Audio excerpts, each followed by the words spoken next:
looking more directly at University of Lynchburg athletics, talk me through your thought process. And, obviously I can speak to this as well, but the notion of not going that route that some have of showing old games and that being your main source of content. Why do you think it's important that we continue to create original content and still find ways to make things a little bit new in a time that's pretty mundane? Well, I think more than anything that one of the things that has been really, times like this have really revealed how your organization is wired, how well they adapt to difficult challenges, or what's their level of engagement, or some of those types of things. And one of the really inspiring pieces for me has been, over the last 4+ weeks, how deeply our students have really digitally. A lot of them were living that way anyway. And, I think we felt like it was important, really from the outset, to just really enhance some of the electronic ways to communicate. And I mean, more than just a video call or those types of things, but to really do some engaging programming and to try to, continue to work this along. I think one of the other things that, has been important really throughout is to continue to tell the student story. Just what is it like in the life of a student athlete, even in this scenario. So many of them have really maintained their level of dedication and, commitment to being successful in the classroom. And I think it's really been an inspirational time period, and really, to me, reflected really the depth of quality that we have in our programs. So, of course, my next question has to be some of those creative things that you're doing. What can you tell people that you've tried, maybe with just yourself or the family gets involved, that might provide some more inspiration to others? Well, I think that part of what I've tried to do is, in my line of work, if you will, we spend a lot of time really away from family, where we're here at school and we're, kind of orchestrating and facilitating, other types of games and different things like that.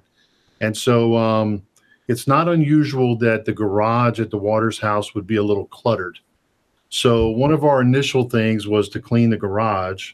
And then our kids were really stunned when 2.5 weeks later, we even went to a new level in terms of cleaning the garage and getting things organized. But it's amazing because as we've gotten more organized, doing different things, whether it's working on the truck or washing cars by hand or doing different things, have all become part of our regular weekly routine, which is probably regularly normal for most people.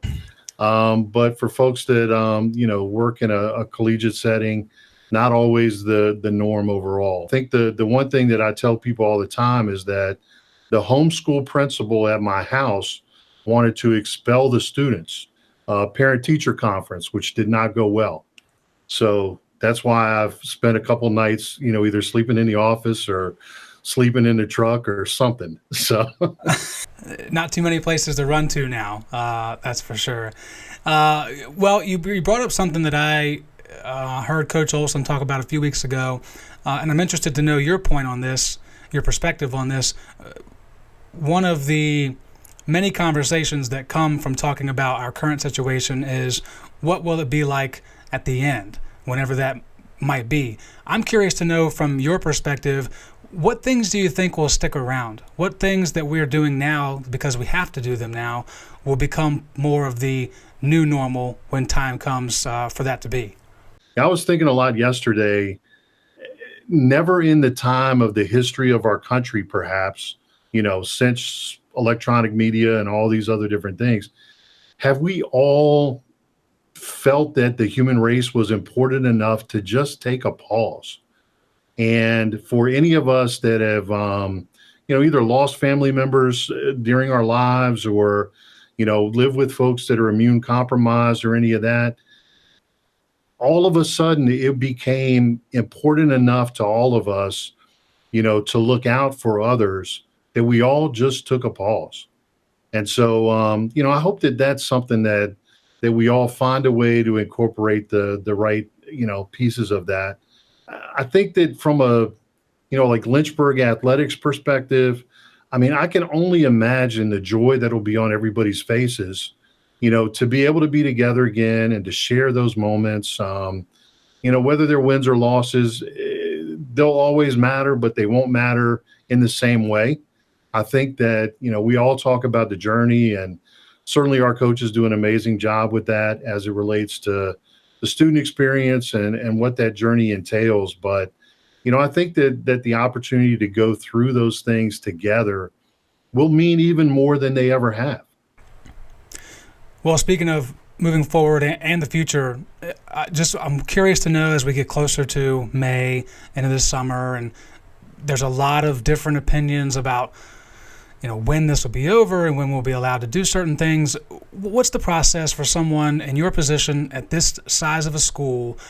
What's the process for you? Who do you listen to when those decisions are being made later on in the summer? Have you talked to anybody about that yet regarding the fall seasons? Yeah, I mean, I think that, we live in the hypothetical virtual world, which basically means, and, we're kind of just, formulating 38 different models about what possibly could happen. So I think that because of the level of, national health crisis that this is, that following the leadership of others is really easy in this regard.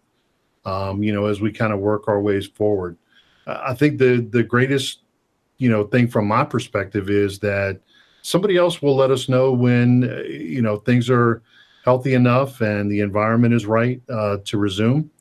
And so the challenge for us is to keep everybody engaged and as healthy as they can possibly be, and to make sure that we're in an adaptable mode so that, we can still put our students in a great position to be successful, regardless of whatever that looks like.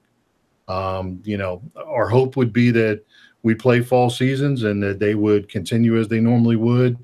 If they're abbreviated or interrupted or resumed or championship pieces or however, the most important thing right now is that, that opportunity to participate and have those impactful experiences, that's what our students will take forward with them 10, 15, 20 years from now. And how we navigate through it as leaders is important as well. Well, before we let you go, I do want to ask one more question related to just a message that you may have for others. You've given us a lot during this interview, but if there's one more thing out there that you want to make sure not just our student athletes understand, but potential recruits, parents who are crucial at this time, especially with them having to, some of them become teachers at home in certain instances. If you have something that you'd like to share with others, what would that be? As somebody who lives with a, frontline person who's been a pharmacist her whole life, a critical element in the healthcare system overall, I think that the cool thing is that, in 6 short years here, I've really learned a lot about the impact that Lynchburg has had, on the Central Virginia community through impacting the lives of students.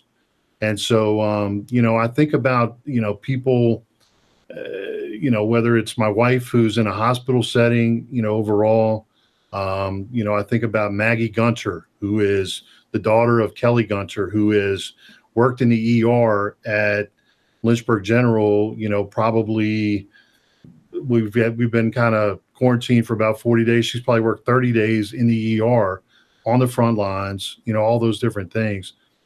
Coming through Lynchburg and really sharing these experiences that we have in place all the time, those things really prepare our students for these types of events that happen throughout the world.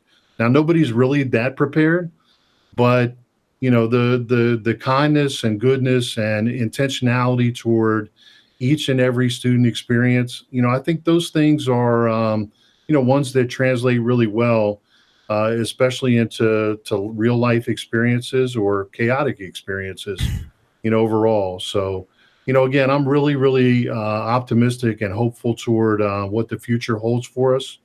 I think our school's done a phenomenal job of really rallying together and navigating through some tough pieces. And certainly we're excited about continuing to honor Dr. Guerin, here in his last um, semester here with us in his leadership role, and welcoming our new president in July.